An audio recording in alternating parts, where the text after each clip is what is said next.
ആയിട്ട് കേൾക്കുന്നതാണ് അല്ലെ. Employee, self employee, business, investors, ഇങ്ങനെ 4 കാറ്റഗറിയിലാണ് നമ്മൾ വരുമാനം വാങ്ങുന്നു എന്നോ ഒറ്റയ്ക്ക് പണിയെടുത്താൽ നമുക്കൊരു വരുമാനം നിശ്ചിതമായിട്ടേ കിട്ടുകയുള്ളൂ എന്നൊക്കെ ശരണ്യ മാഡം നമ്മളോട് വ്യക്തമായി പറഞ്ഞിട്ടുണ്ട്. ശരിയല്ലേ? ഇന്ന് GTS കേട്ടു എന്നതുകൊണ്ടല്ല, നിരന്തരം കൺസിസ്റ്റന്റ് ആയി ഒരു കാര്യം കേട്ടുകൊണ്ടേ ഇരിക്കുമ്പോൾ അതായി നമ്മൾ മാറും. അതുകൊണ്ട് എല്ലാ GTSലും നിങ്ങൾ വരിക. ഇന്ന് GTS എടുത്ത ശരണ്യ മാഡത്തിന് നമ്മുടെ നിറഞ്ഞ കയ്യടി കൊടുക്കാം. കാരണം അവർക്ക് സാധാരണക്കാരിയാണ്, ഇന്ന് സാധാരണക്കാരിയായി മാറുന്നു. അതോടൊപ്പം തന്നെ നമ്മുടെ MC കൈകാര്യം ചെയ്ത നവാസ് സാറ്, അദ്ദേഹം ഒരു ചെറുപ്പക്കാരനാണ് അല്ലെ, യൂത്ത് ഐക്കണാണ്. കാരണം ഇനി വരുന്ന തലമുറ കമ്പനി നമ്മുടെ MD പ്രവീൺ സാറിന്റെ മകൻ നിഖിൽ സാറാണ് അടുത്ത MD ആയിട്ട് മാറുന്നത്. അപ്പൊ യൂത്തിന്റെ കാലമാണ് രാജസെല്ലിങ്ങിലെ. അതുകൊണ്ട് MC ചെയ്ത നവാസ് സാറിനെ നമുക്ക് നിറഞ്ഞ കയ്യടി കൊടുക്കാം. അതുപോലെ ഇവിടെ ഫസ്റ്റ് റാങ്ക് DC മുതൽ എന്റെ റാങ്കിൽ നിന്ന് എന്റെ ഗുരുതുല്യരായ റഫീഖ് സാർ ഉൾപ്പെടെ നമ്മുടെ അല്ലെ ഒരുപാട് ലേഡീസും ജെന്റ്സും നിൽക്കുന്ന റാങ്കാണ് നാഷണൽ ടീം കോർഡിനേറ്റർ എന്ന റാങ്ക്. അവരുടെ മുന്നില് എനിക്ക് ഇതുപോലുള്ള കൺക്ലൂഡ് ചെയ്യാനുള്ള ഒരു യോഗ്യതയുമില്ല. കാരണം ഞാൻ സാധാരണക്കാരിയാണ്. എന്നെ കാട്ടി ഏറ്റവും ഉയർന്ന നാഷണൽ ടീം കോർഡിനേറ്റേഴ്സിന് നമുക്ക് ഹൃദയത്തിൽ തൊട്ട് നന്ദിയും കടപ്പാടും അറിയിക്കാം.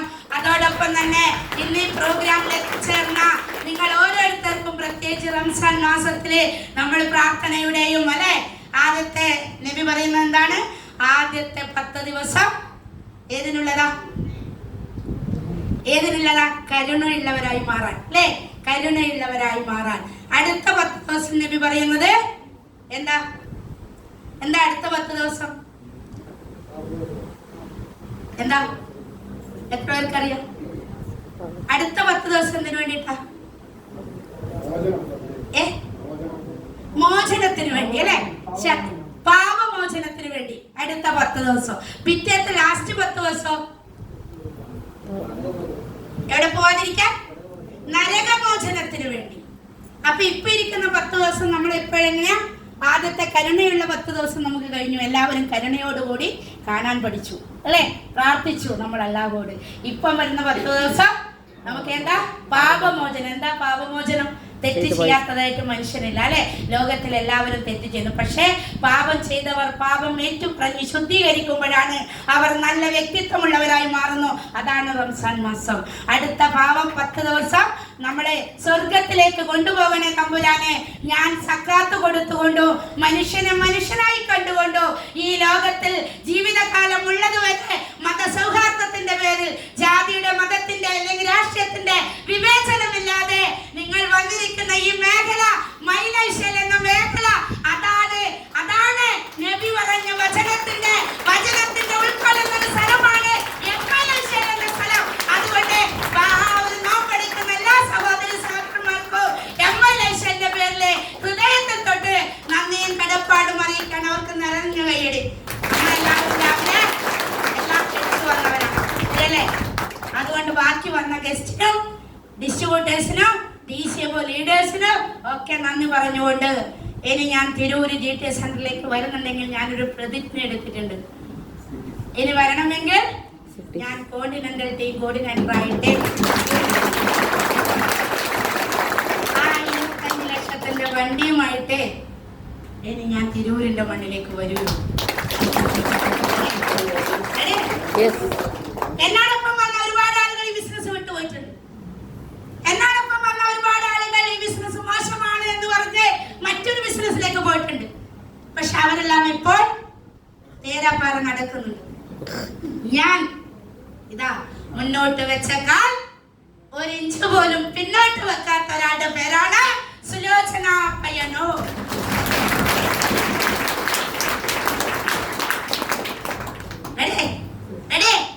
അപ്പൊ എന്റെ പേരിൽ ഞാൻ പറഞ്ഞാൽ മാത്രമേ എനിക്ക് സമാധാനം. ഞാൻ ഐ ആം ദി ബെസ്റ്റ്.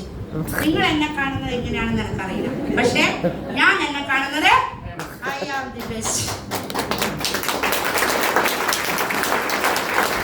ഇപ്പൊ പോലെ ഞാൻ ഇന്നലെ പയ്യന്നൂര് മാർച്ചെട്ടിന്റെ ഒരു പരിപാടിക്ക് ഒരു ഡ്രസ് കോഡ് എടുക്കാൻ പോയപ്പോ സ്റ്റാൻഡിലെ FSSന് പോകുന്ന കുറച്ച് ടീം എന്നോട് കണ്ട പാട്ട് മേഡം ആ സെൽഫി. എന്റെ നാട്ടിലെ 3-4 പെണ്ണുക എന്നെ നോക്കിയിട്ടുണ്ട്. എല്ലപ്പോ എന്തിനാ vote എടുത്തിട്ടവര്.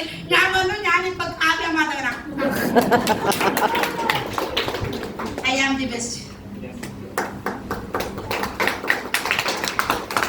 I am the best.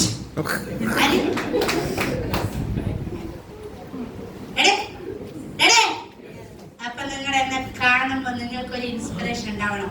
ആ സുലോചന നടുണ്ടല്ലോ, ഐ ആം ദി ബെസ്റ്റ് പറഞ്ഞിട്ടുണ്ടെങ്കിൽ ഞാനും ഐ ആം ദി ബെസ്റ്റ്. നിങ്ങൾ പറയാ വീട്ടിൽ നല്ല മോൻ പറയും, ഇപ്പൊ ആ അടുപ്പ് മുഞ്ച കഥ പറയല നാണക്കേട് പറയും.